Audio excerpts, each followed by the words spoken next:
Boa noite. Boa noite. Oposição recorre ao Supremo na votação da denúncia contra Temer e pede que as acusações contra o presidente sejam separadas das dos ministros Padilha e Moreira. Lula diz que Dilma traiu o eleitorado no início do segundo mandato e que o ajuste fiscal, em vez dos gastos prometidos, afetou a credibilidade. Juiz manda transferir o ex-governador Sérgio Cabral para um presídio federal. Só há 4 opções, todas a mais de 1.000 quilômetros do Rio de Janeiro. Ex-presidente do BNDES, Luciano Coutinho, é indiciado por corrupção. A Polícia Federal também acusa o governador de Minas, Fernando Pimentel, do PT. Major da PM de Goiás depõe sobre o filho adolescente que assassinou colegas na escola. Ele afirma que a arma ficava trancada em casa e que jamais ouviu queixa de bullying. Reforçada a vacinação contra a febre amarela em São Paulo. A morte de mais 2 macacos no Horto Florestal pode estar ligada à doença. O Jornal da Gazeta está no ar.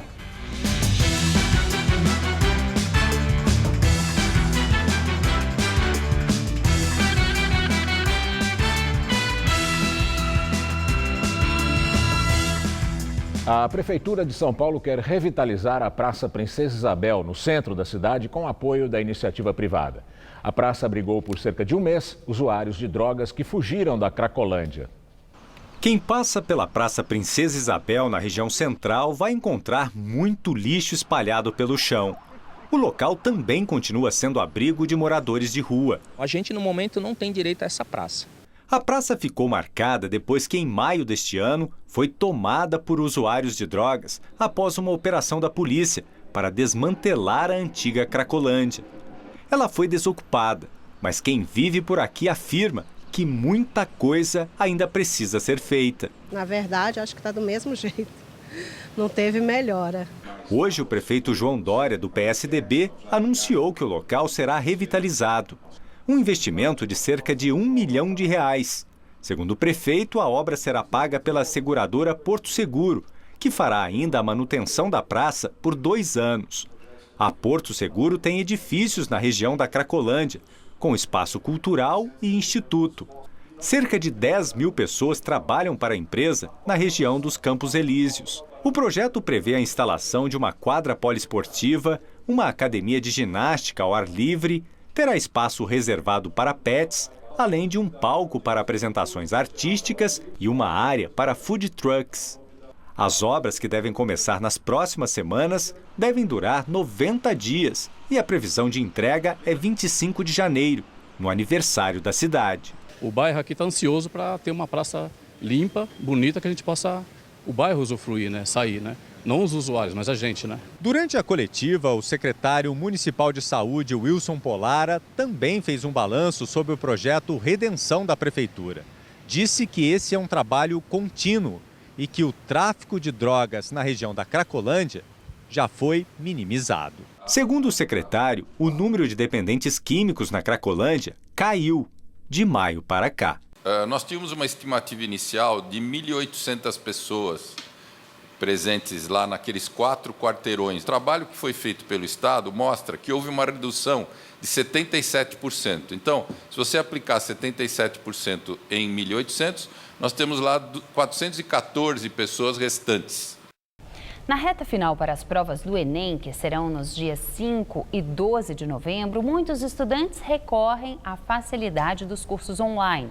Os professores usam os mais variados métodos para passar o conteúdo.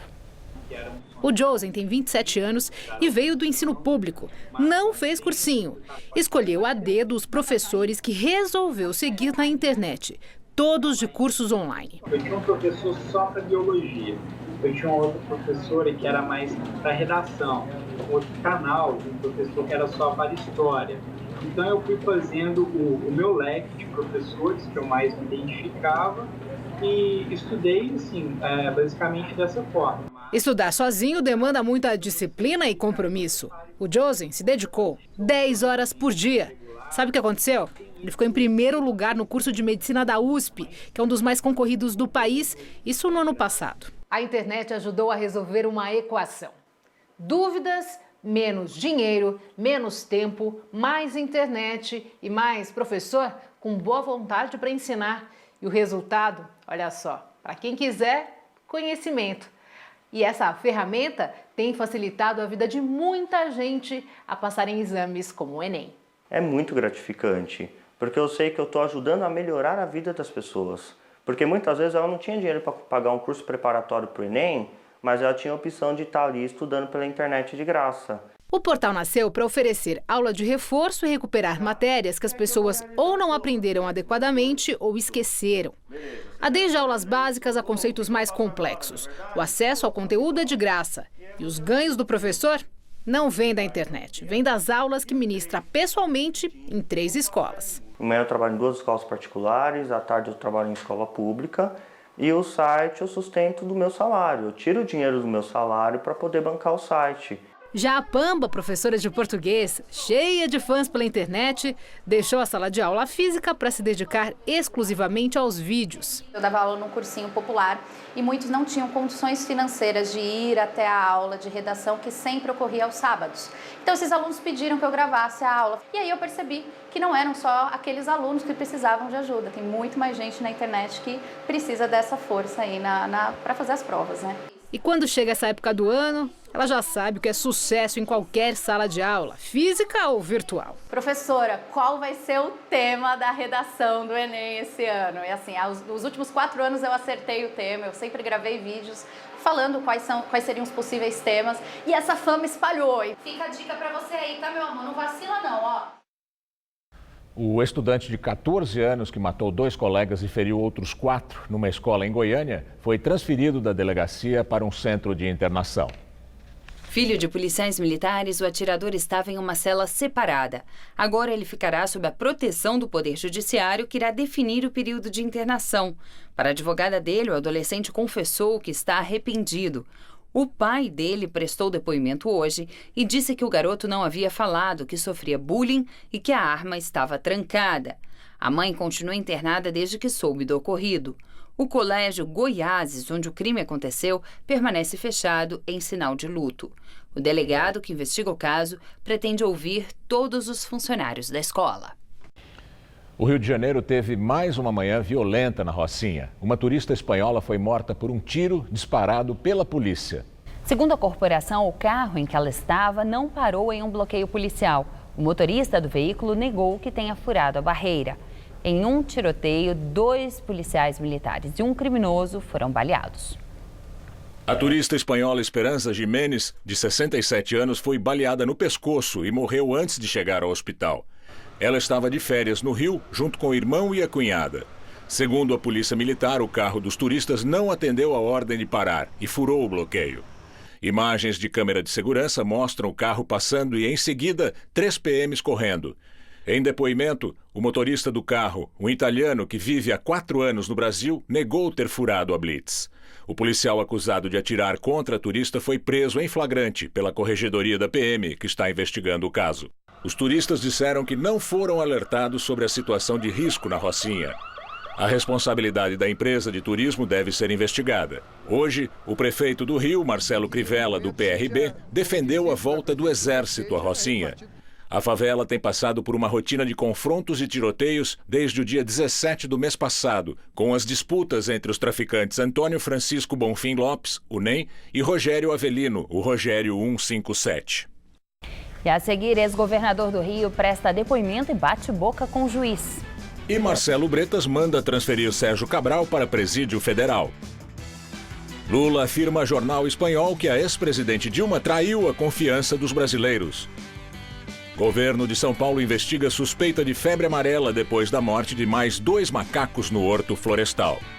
A Operação Acrônimo da Polícia Federal indiciou 8 pessoas, entre elas o ex-presidente do BNDES, Luciano Coutinho, e Caroline Oliveira, mulher do governador de Minas, Fernando Pimentel, do PT. Em relatório enviado ao Superior Tribunal de Justiça, a Polícia Federal concluiu que Coutinho e o governador articularam para inviabilizar financiamento do BNDES para a fusão entre o Grupo Pão de Açúcar do empresário Abílio Diniz e o Carrefour.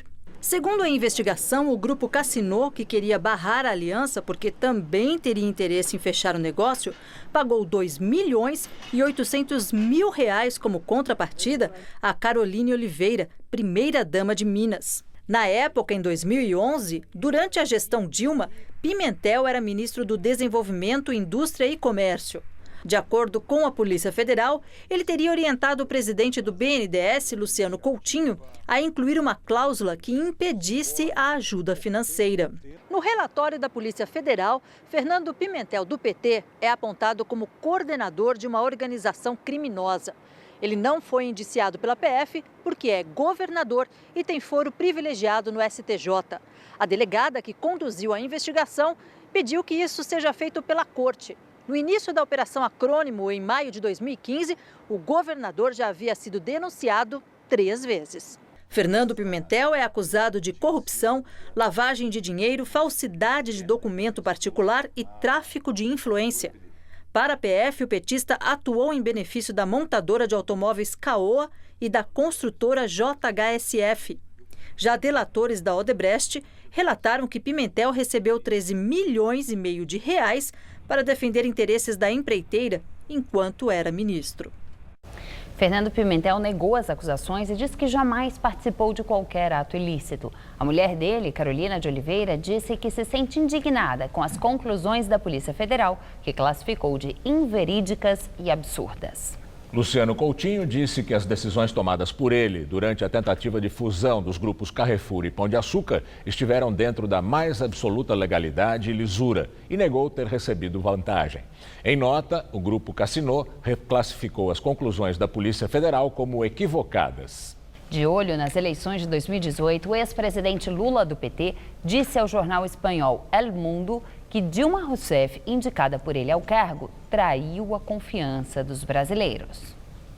Na entrevista publicada ontem, Lula disse que o PT começou a perder a credibilidade para governar quando Dilma Rousseff, reeleita para o 2º mandato, anunciou que faria um ajuste fiscal, traindo assim os eleitores. O impeachment da ex-presidente, segundo o petista, não se deu pela crise política e econômica, mas pela presença de Eduardo Cunha na presidência da Câmara dos Deputados, a quem Lula chamou de inimigo do PT e dos brasileiros, por ter barrado várias reformas propostas por Dilma. Na entrevista, Lula disse ainda que não se arrepende de não ter se apresentado para a eleição de 2014 no lugar de Dilma, mas que espera disputar 2018, apesar das ações na justiça contra ele. O ex-presidente voltou a negar as acusações feitas pelo ex-ministro Antônio Palocci, em depoimento ao Sérgio Moro. Disse que seu ex-homem de confiança o acusa para escapar de penas duras da justiça. Lula declarou ainda que, se for eleito, vai fazer um referendo para revogar as reformas promovidas por Michel Temer, as quais chamou de retrocesso para o país. Agora, o comentário de Josias de Souza, direto de Brasília. Ele fala sobre essa declaração de Lula ao jornal espanhol. Lula atacou Dilma numa entrevista a um jornal espanhol. Ela traiu o eleitorado que a elegeu, disse ele. O pajé do PT criticou a forma como a presidente deposta conduziu a economia. A essa altura, a maior empulhação que Lula pode cometer contra a inteligência alheia é atribuir a Dilma a responsabilidade pelos desacertos do país. Dilma foi o efeito, não a causa. Quem traiu o eleitorado foi Lula. Numa época em que ostentava popularidade acima dos 80%, Lula vendeu uma incompetente como administradora impecável. Essa gerentona de monstruário afundou o país já no 1º mandato, ao criar uma nova matriz econômica, voluntarista e intervencionista. Cavou um pouco mais fundo ao pedalar o orçamento para se manter no poder. E Lula dobrou a aposta, reelegendo o descalabro em 2014. Presidente Lula governou firmando alianças partidárias tóxicas financiadas à base de mensalões e petrolões.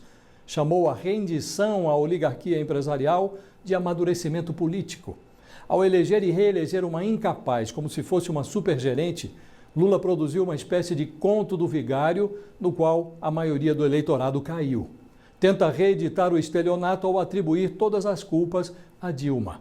Lula sabe que o verdadeiro culpado está escondido no seu espelho. Boa noite. E daqui a pouco, Maria Lídia Flandoli entrevista Arnaldo Madeira, ex-deputado federal, ex-líder do governo FHC na Câmara, sobre a crise política e as eleições do ano que vem. A oposição vai ao Supremo Tribunal Federal para pedir que a denúncia contra o presidente Temer e os ministros Eliseu Padilha e Moreira Franco seja votada separadamente pelo plenário da Câmara. A sessão, que pode definir o destino político de Temer, está marcada para quarta-feira. De acordo com os procedimentos definidos pela Câmara, a denúncia será analisada de uma vez só. Temer e os ministros são acusados de organização criminosa. O presidente também foi denunciado por obstrução à justiça. O resultado valerá para os três. Mas o deputado Rubens Pereira Júnior, vice-líder do PCdoB, entrou hoje de manhã com um mandado de segurança no STF pedindo fatiamento da votação. Existem 4 acusações neste caso. 2 contra o Temer, uma de que ele praticou o crime de organização criminosa e outra que ele praticou o crime de obstrução da justiça. Existem 2 acusações contra os 2 ministros, Moreira Franco e Padilha. Existem 4 acusações, é indispensável que a Câmara então faça 4 votações. As articulações políticas em torno da sessão marcada para as 9 horas da manhã de quarta-feira não param. Nesta noite, Temer se reúne com líderes da base aliada no Palácio da Alvorada para repassar os votos que o governo espera ter de cada bancada, levando em conta os deputados que ainda não foram atendidos. Entre as solicitações, a liberação de cargos e emendas parlamentares. Para que a denúncia siga para o Supremo, são necessários os votos de 342 dos 513 deputados. A oposição trabalha para que a sessão seja adiada ou para que o quórum não seja atingido e assim prolongue a espera do governo, que se esforce em não perder o apoio da própria base. O Planalto já fez várias concessões. Entre as mais polêmicas, para agradar a bancada ruralista, o presidente assinou um decreto que permite desconto de até 60% de multas ambientais, além de atender outra reivindicação antiga do setor. Alterou a definição do que pode ser considerado trabalho escravo no Brasil. Após pressão, o presidente deve fazer mudanças sugeridas pela Procuradora-Geral da República, mas só após a votação da segunda denúncia. Hoje, Raquel Dodge foi condecorada por Temer com a Medalha da Ordem do Mérito Aeronáutico. Também recebeu a medalha o deputado Rogério Rosso, do PSD, que foi presidente da comissão do impeachment de Dilma na Câmara e é um dos principais aliados de Temer. Em delação premiada fechada com o Ministério Público Federal, o ex-deputado Pedro Correia, do PP, afirmou que a presidente nacional do PT, senadora Gleisi Hoffmann, recebeu R$1 milhão em propinas da Petrobras. O dinheiro, de início destinado ao Partido Progressista, foi repassado a Gleisi Hoffmann para alimentar a campanha dela ao Senado em 2010. A informação foi dada pelo ex-diretor de abastecimento da Petrobras, Paulo Roberto Costa, segundo a delação do ex-deputado Pedro Correia. Ao tirar satisfação com Costa, Pedro Correia diz ter ouvido que o desvio de dinheiro para a campanha da petista foi uma determinação da ex-presidente Dilma Rousseff, na época ainda candidata à presidência da República. O ex-deputado Pedro Correia afirma, no entanto, que não há prova dos repasses porque toda a negociação era feita no fio do bigode, por meio de acordo verbal, para não deixar rastros. Em nota, a senadora Gleisi Hoffmann declarou que as acusações são infundadas, levianas e que a verdade já está sendo restabelecida na justiça. E que as declarações servem apenas para alimentar ódio contra o partido em ano pré-eleitoral. A ex-presidente Dilma Rousseff declarou à justiça que nunca tratou de qualquer assunto com Paulo Roberto Costa e foi ela mesma quem o demitiu da Petrobras em 2011, quando descobriu o envolvimento dele em operações ilegais. A justiça mandou transferir Sérgio Cabral para um dos 4 presídios federais no país. Todos eles ficam a mais de 1.000 quilômetros do Rio de Janeiro. Em depoimento, o ex-governador discutiu com o juiz Marcelo Bretas, que o acusa de fazer ameaça velada. O pedido de transferência, acatado hoje pelo juiz, foi feito pelo Ministério Público, que afirma que a prisão de Cabral no Rio tem se mostrado insuficiente para afastar o réu de situações que possam impactar no processo. Citou, por exemplo, que o ex-marqueteiro do PMDB, Renato Pereira, teria firmado acordo de delação premiada. Cabral está detido desde o final de maio, na cadeia pública José Frederico Marques, em Benfica, na zona norte do Rio. Antes, ele ficou preso em Bangu 8. Ao todo, o ex-governador é réu em 16 ações penais. Na Lava Jato, ele já foi condenado em 3 processos. Somadas, as penas chegam a 72 anos de prisão. O depoimento de hoje foi marcado por discussões e precisou ser suspenso por alguns minutos. Cabral disse que o juiz Marcelo Bretas não acredita nele, que o Ministério Público Federal está fazendo um teatro e que o juiz vê em seus processos uma forma de projeção. Num clima mais tenso, quando falava sobre a acusação de lavagem de dinheiro por meio de compra de joias da Gaster, Cabral disse que está sendo injustiçado e que o juiz deveria conhecer sobre joias, já que a sua família teria negócios com bijuterias. O juiz rebateu e disse que a informação é o tipo da coisa que pode ser entendida como ameaça velada. Eu estou sendo injustiçado. Eu estou sendo injustiçado, mas é o meu direito dizer que eu estou sendo injustiçado. O senhor está encontrando em mim uma possibilidade de gerar uma projeção pessoal e me fazendo um calvário, claramente. Eu não recebi com bons olhos o interesse manifestado do acusado de informar que a minha família trabalha com bijuteria, por exemplo. Né? Isso é o tipo da coisa que pode subliminarmente ser entendido com algum tipo de ameaça. Ameaça? Eu estou preso. O advogado de Cabral afirmou que a decisão de transferência é arbitrária e que vai recorrer. O governo federal ainda vai determinar para qual dos 4 presídios federais do país o ex-governador será levado. Mossoró, no Rio Grande do Norte, Campo Grande, no Mato Grosso do Sul, Catanduvas, no Paraná ou Porto Velho, em Rondônia. E agora vamos ao comentário de política com Bob Fernandes.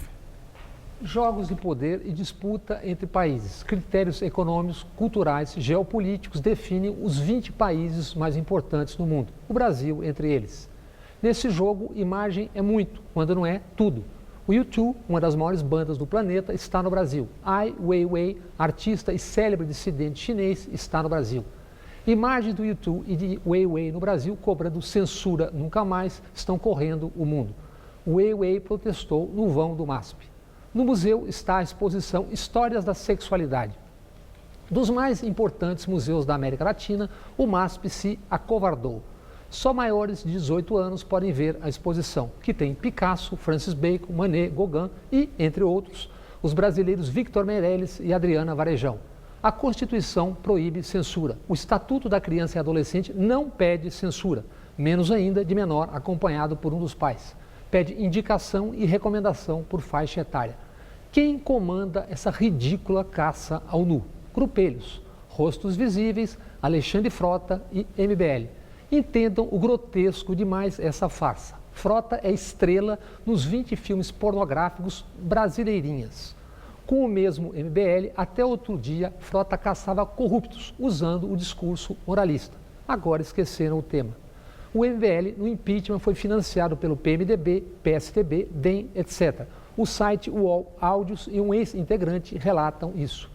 MBL, que revelou à revista Piauí, agora recebe dinheiro de integrantes de bancos e corretoras, o tal O Mercado. Chamado de pedófilo, Caetano Veloso e Paula Lavigne estão processando o casto Frota e o puro MBL. Milton Ratum, maior escritor brasileiro contemporâneo, resume: ressurgiu o perigosíssimo moralismo hipócrita. Voltamos ao pequenino fascismo tupiniquim de que Graciliano Ramos falava em Memórias do Cárcere. Essa gente é um monturo de ressentimento, recalque e ódio. Não se enganem, o que eles estão fazendo é política, de novo disfarçados de moralistas. Enquanto o monturo chama atenção caçando nus, aprovam a volta do trabalho escravo e tramam liberar geral para planos de saúde assaltarem idosos. Boa noite. O Conselho Estadual de Defesa do Patrimônio Histórico de São Paulo, CONDEFAT, autorizou a construção de prédios particulares no terreno ao lado do Teatro Oficina, no Bexiga, em São Paulo, palco de uma antiga disputa com o grupo Silvio Santos.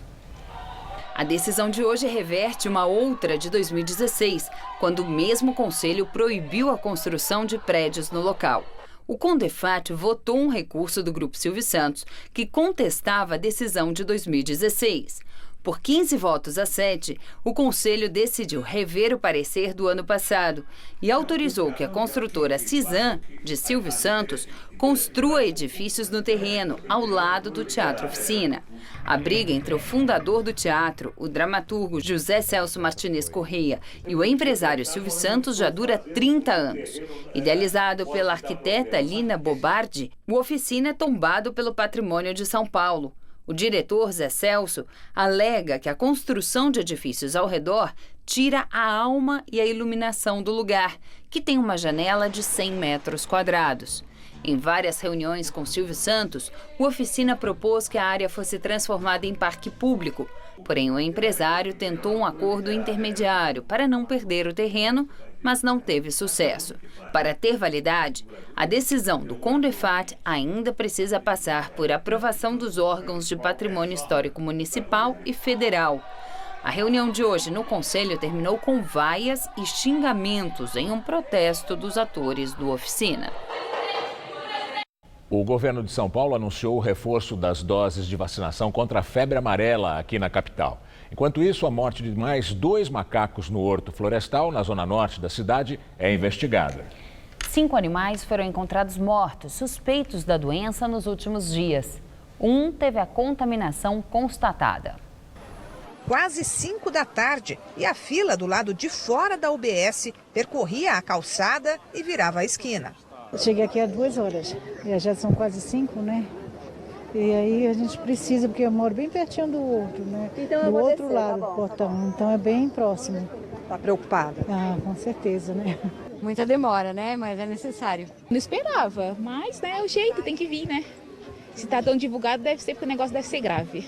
A vacinação é até às 7 da noite. O posto distribuiu senhas. Mas antes das 5 da tarde, quem estava no local já não tinha atendimento garantido. Ele falou para nós que não tem mais senha, mas eu vou ficar na fila, porque se eles têm que me atender até às 19 horas e eu chegar lá até às 19, eles vão ter que me dar vacina mesmo, sem senha, porque é um direito meu. A campanha está concentrada em 4 unidades de saúde em Tremembé, Casa Verde e Vila Nova Cachoeirinha, que são bairros vizinhos ao Horto Florestal. O Horto e também o Parque da Cantareira estão fechados ao público desde o sábado, depois que 5 macacos foram encontrados mortos. Em um deles foi confirmada a contaminação por febre amarela. O animal é o principal hospedeiro do vírus na forma silvestre da doença, transmitida por 2 espécies de mosquito. Já a febre amarela urbana, cujo transmissor é o Aedes aegypti, o mesmo da dengue, não tem casos registrados no Brasil desde 1942. Neste primeiro momento, devem ser vacinadas as pessoas que moram ou trabalham num raio de até 500 metros do Horto Florestal. Esse perímetro foi estabelecido porque é mais ou menos essa distância que o mosquito consegue voar. A Secretaria de Saúde diz que tem vacina suficiente até para ampliar esse raio até 1 quilômetro, se for necessário, por precaução. Na rede privada, a vacina contra a febre amarela custa em torno de R$ 260 a dose e é contraindicada para bebês menores de 9 meses, gestantes, mulheres que estão amamentando, pacientes com câncer e pessoas que têm baixa imunidade.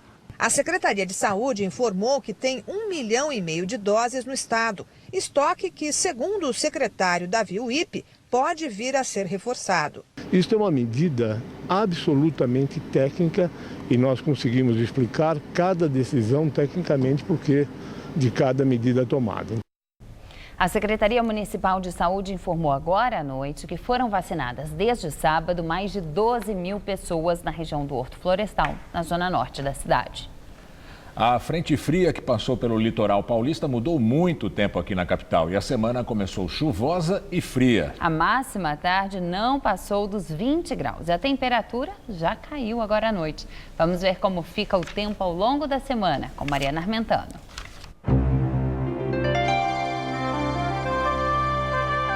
A previsão é de chuvas nesta terça-feira em boa parte do país. No sudeste, o tempo fica bem fechado, com chuvas frequentes no leste fluminense, mineiro e capixaba. No sul do Brasil, o dia amanhece frio, mas esquenta durante a tarde e só chove no oeste de Santa Catarina e do Paraná. No Nordeste, o sol predomina e há previsão apenas de pancadas rápidas na costa leste. Em São Paulo, o vento úmido que sopra do mar ajuda a formar muita nebulosidade na faixa leste do estado e pode garoar. Na maior parte do interior, o sol aparece entre nuvens e ocorrem pancadas de chuva pontuais a partir da tarde. Esquenta em relação a hoje. No centro-oeste, faz 31 graus em Presidente Bernardes e em Araçatuba e 34 em Votuporanga. No Centro-Norte, 32 em São José do Rio Preto e 33 em Ribeirão Preto. No litoral, a máxima não passa dos 23 graus em Santos e em Caraguatatuba. Para a capital, o sol aparece mais em relação a hoje, mas o dia ainda fica fresquinho. Nessa madrugada, teremos mínima de 14 e máxima de 22 graus, com garoa a qualquer hora à tarde. Na quarta-feira, voltam as condições de chuva, mas esquenta, máxima de 28. Na quinta-feira, a previsão é de calor e pancadas de chuva. Os termômetros devem ficar entre 19 e 31 graus. A Agência Nacional de Energia Elétrica avalia mudar a metodologia de cálculo da bandeira tarifária. A ANEEL deve discutir o assunto em uma reunião marcada para amanhã. Entre os motivos para essa mudança estão as chuvas fracas e os reservatórios baixos que preocupam o governo. O preço cobrado pela energia é elevado quando as usinas termoelétricas são ativadas. E agora vamos ao comentário de economia com Denise Campos de Toledo. Como vimos, a ANEEL estuda a mudança no cálculo das bandeiras de energia e na forma como são aplicadas. É quase certo que a bandeira vermelha nível 2 continue em novembro, mantendo as contas de luz mais caras, com acréscimo de R$ 3,50 a cada 100 kW consumidos. Só que isso não está compensando o uso das termoelétricas, que tem um custo bem mais alto. Elas são acionadas diante da escassez de chuvas e a baixa de reservatórios, que compromete o fornecimento das hidrelétricas. Ainda que haja cobrança extra até o final deste ano, os custos não devem ser cobertos e há uma preocupação com o equilíbrio financeiro do sistema. Já houve tempo em que se acreditou que seria possível manter tarifas mais baixas de energia na base da canetada. Foi o que aconteceu em 2012. As tarifas foram cortadas, desestruturando todo o sistema. E depois, para tentar corrigir as distorções, veio o tarifaço, com reajuste médio de cerca de 60% em apenas um ano. Mesmo que agora se tenha justificativa para mais aumento, fica evidente a fragilidade da matriz energética do país. É preciso ampliar investimentos para evitar o aumento de tarifas para as famílias e empresas e para maior segurança. Isso tudo está acontecendo num período de atividade ainda fraca da economia. Um crescimento mais acelerado pode provocar novos apagões, como tantos que vimos no passado.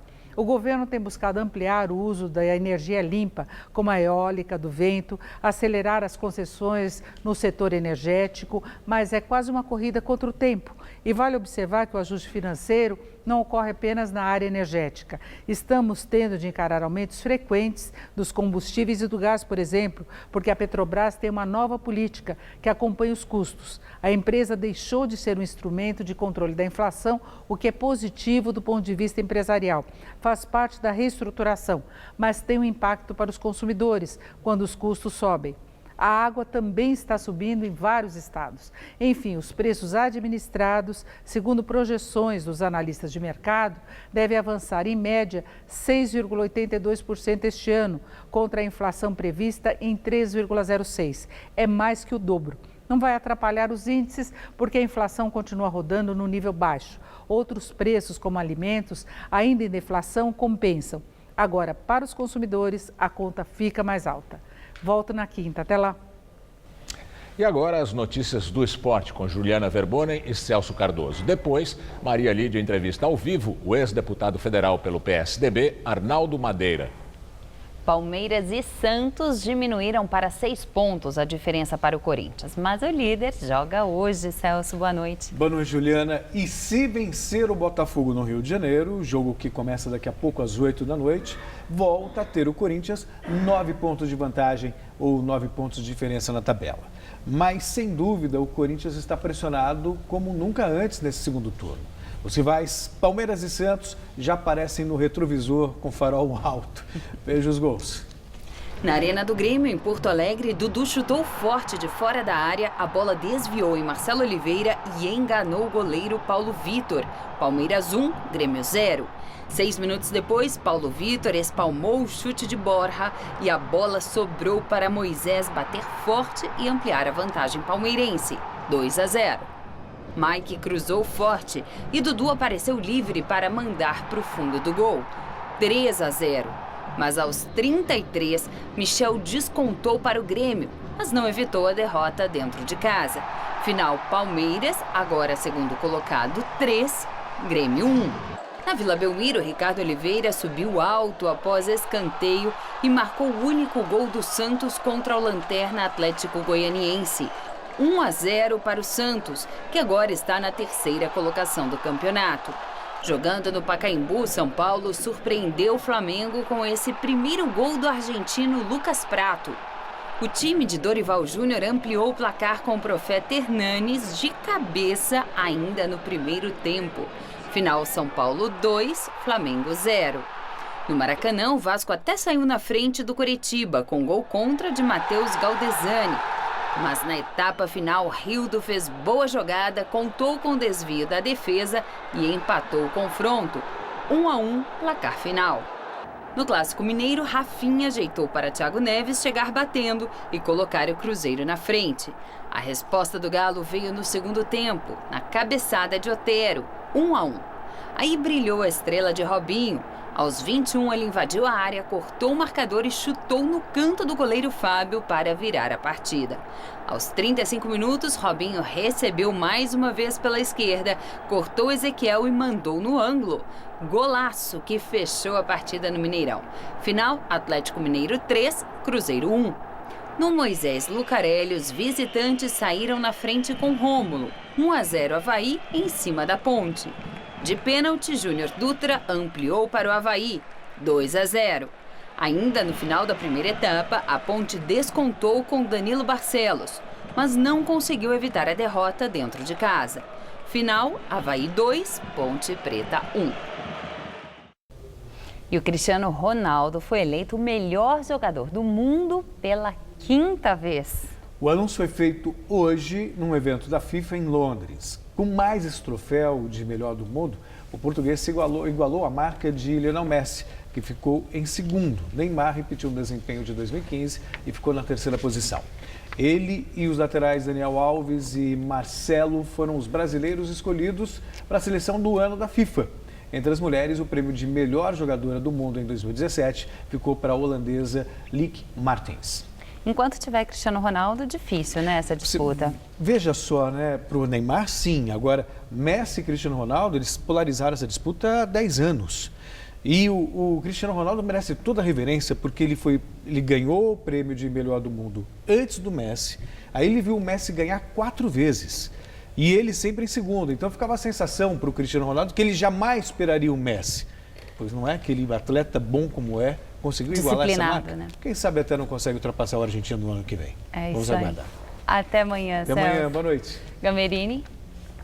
Pouco mais de um ano depois da lei federal que tornou obrigatório o farol baixo nas estradas, os motoristas, por incrível que pareça, ainda têm dificuldade com o hábito. O número de infrações ainda é grande. Só este mês foram 2.025. Esta é a rodovia Presidente Dutra, uma das mais importantes do país. Estamos no trecho que passa por São Paulo. E bastam alguns minutos observando o trânsito intenso que logo flagramos muitos motoristas desrespeitando a lei do farol. Os dados da Polícia Militar Rodoviária Estadual mostram que desde julho do ano passado, quando a lei foi criada, até agora, já foram aplicadas no estado de São Paulo mais de 96.600 multas pelo descumprimento da normativa. A principal justificativa de quem é multado é o esquecimento, um lapso que pode custar caro. O valor da multa é de R$ 130 e o motorista ainda vai levar 4 pontos na Carteira Nacional de Habilitação. Meus amigos já foi, então eu fico mais atento, né? Apesar da quantidade de infrações, a Polícia Rodoviária explica que a lei que obriga o uso do farol baixo nas rodovias contribui para a diminuição de acidentes, principalmente aqueles relacionados às colisões frontais e atropelamentos. Um carro com a luz acesa pode ser visto a uma distância de 3 quilômetros. Tudo que vem para ajudar na visualização do veículo, na redução do número de acidentes e mortes é bem-vindo. A Lei do Farol entrou em vigor no país no dia 8 de julho de 2016 e gerou muita polêmica. Em setembro do mesmo ano, a cobrança da multa foi suspensa pela Justiça, com o argumento de que era difícil para o motorista identificar se estava em uma rodovia estadual ou federal, principalmente em trechos urbanos.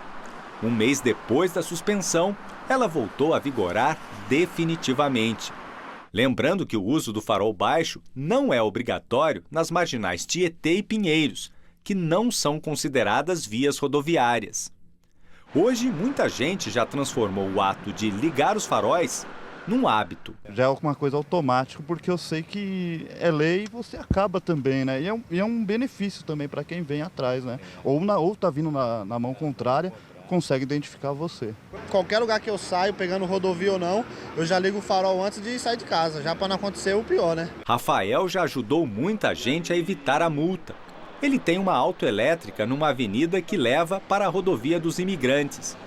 O local virou parada obrigatória para muitos motoristas que vêm fazer uma checagem dos faróis antes de pegar a estrada. A venda de lâmpadas aqui cresceu 80% depois da criação da lei. O pessoal fala que não quer tomar uma multa, se preocupa em pegar uma estrada sem o farol estar funcionando. De acordo com reportagem publicada agora há pouco na revista Época, uma planilha encontrada na sede da empresa JBS Friboi aponta 64 nomes de políticos. Entre eles está o nome do presidente Michel Temer, do PMDB. Essa planilha registra a existência de uma conta corrente que teria sido aberta só para abastecer esses políticos e seus partidos. A lista foi apreendida pela Polícia Federal na Operação Maquinários, aqui em São Paulo. Por enquanto, nenhum dos citados se manifestou. Na entrevista do dia com Maria Lídia Flandoli, os desafios do PSDB para a tomada de decisões. Quem avalia é o sociólogo Arnaldo Madeira, tucano de extensa história política, tendo sido vereador em São Paulo, deputado federal, líder do governo Fernando Henrique na Câmara e secretário de Estado no governo de São Paulo. Eu agradeço muito sua presença, uma oportunidade ótima para falarmos sobre o seu partido, o PSDB. Antes, essa notícia que nós vimos agora. No seu entender, o fato de ter aparecido essa lista onde o nome de Michel Temer está ali citado, uma conta corrente para receber dinheiro da JBS, isso vai trazer algum efeito contrário aos interesses de Temer na votação de quarta-feira, daquela denúncia a qual ele está inserido? Olha, eu não sei a extensão dessa apuração, né? E também não estou vivendo o dia a dia do parlamento. Mas, em princípio, eu acho difícil que altere a votação. Agora, eu sempre tenho presente o seguinte: o Brasil vive uma situação de instabilidade que qualquer coisa pode acontecer a qualquer momento. É raro você encontrar um país com tal nível de instabilidade política e institucional. Não se esqueça que o comportamento das instituições também é um comportamento que não contribui para a estabilidade do país. Então, tudo pode acontecer. Eu tenho dito... Mas quando o senhor diz tudo, é uma coisa muito genérica. Tudo o quê, por exemplo? Por exemplo, em 1930, a véspera do assassinato do João Pessoa, alguém esperava que fosse acontecer alguma coisa? Bom, mas aí é um imponderável. Todos nós, qualquer ser vivo está correndo risco. Eu estou me referindo exatamente ao imponderável. Ou seja, você tem uma sociedade que está numa tal aflição. Como é que você consegue fazer uma sociedade sobreviver se ninguém acredita em nada? Isso é terrível. O grau de profundidade dos problemas que nós estamos envolvidos é muito grande. Então, o imponderável está presente. Espero que não aconteça, que as coisas vão normalmente, que a gente faça a eleição do ano que vem e consiga encontrar um presidente da República melhor, que é também uma coisa que eu não acredito. Bom, agora vamos lá, então, a fatos concretos, palpáveis, esses que nós estamos vivendo. O PSDB conseguiu o resgate do mandato de Aécio Neves e contou com a ajuda do presidente Michel Temer. Isso quer dizer que o PSDB ficou refém de Temer e vai votar contra a denúncia na próxima quarta-feira? Maria Lídia, na altura de 2010, mais ou menos, quando eu estava ainda como deputado federal, eu dei uma entrevista num jornal de grande circulação dizendo o seguinte: o PSDB acabou, o projeto do PSDB acabou. O PSDB girou e voltou ao velho PMDB, caciques regionais que veem os seus interesses e fazem os acertos para a política nacional. O PSDB deixou de ter uma política nacional conceitual voltada aos interesses do país. E teve algum dia? Olha, teve no governo Fernando Henrique. O projeto de, digamos assim, de destruição do PSDB, de detonação do PSDB, é uma coisa lenta, gradual e muito bem feito para o pior. Isso vem do quê? Do ego das grandes lideranças, que são muito personalistas, e a gente vê com certa frequência, muitas delas, batendo o pé. Quero porque quero ser o candidato, quero... E a razão é puramente pessoal. Não é uma questão voltada para a coletividade ou para a união e crescimento do próprio partido. Eu vejo que o PSDB não conseguiu se unir em torno de bandeiras de modernização do país. Eu lembro aquele discurso do Mário Covas, ainda quando ele era senador, na época da fundação do PSDB, aquele discurso de criar o capitalismo, né? O que aconteceu com aquelas ideias, com aqueles princípios? Não foram implantados, quer dizer, não foram assumidos pelo conjunto da direção. O PSDB tem uma liderança do peso de um Mário Covas? Hoje não tem. Hoje a grande liderança do PSDB respeitada é o presidente Fernando Henrique. Mas o presidente Fernando Henrique não se coloca na posição de operador político.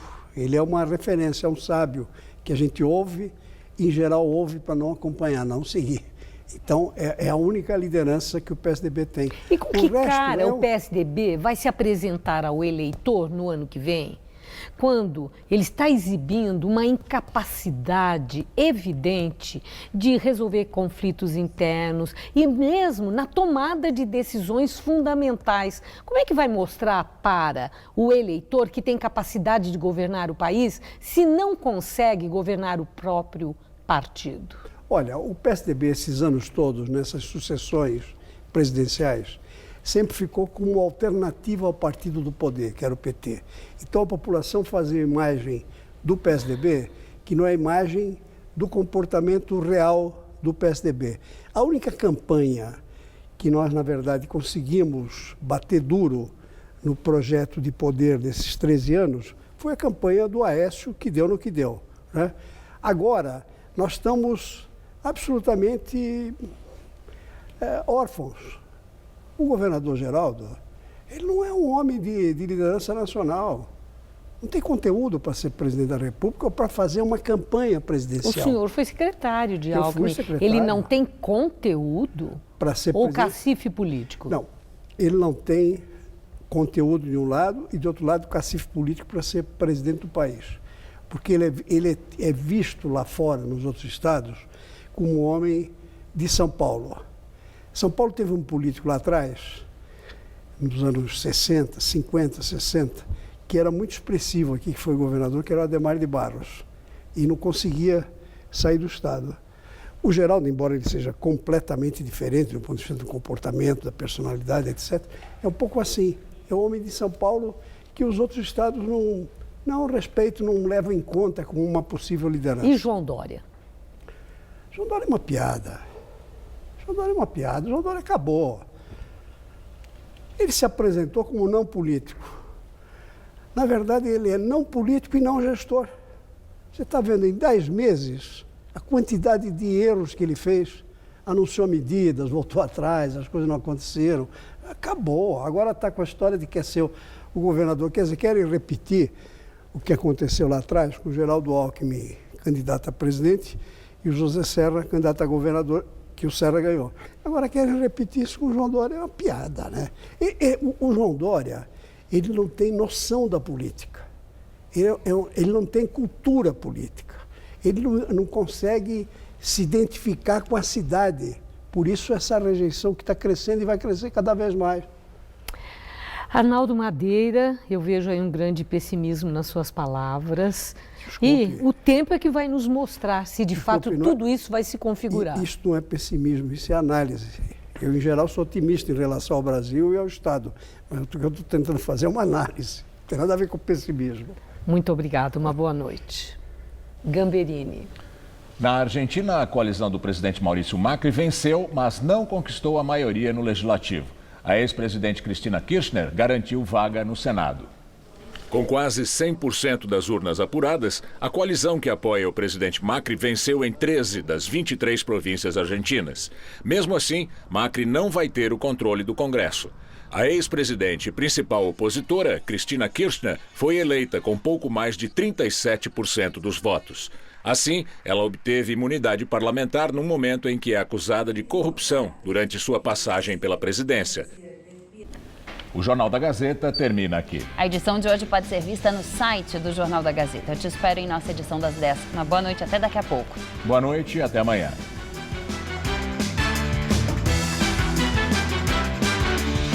A gastronomia espanhola invade o Todo Seu de hoje. É logo mais, 10h30 da noite.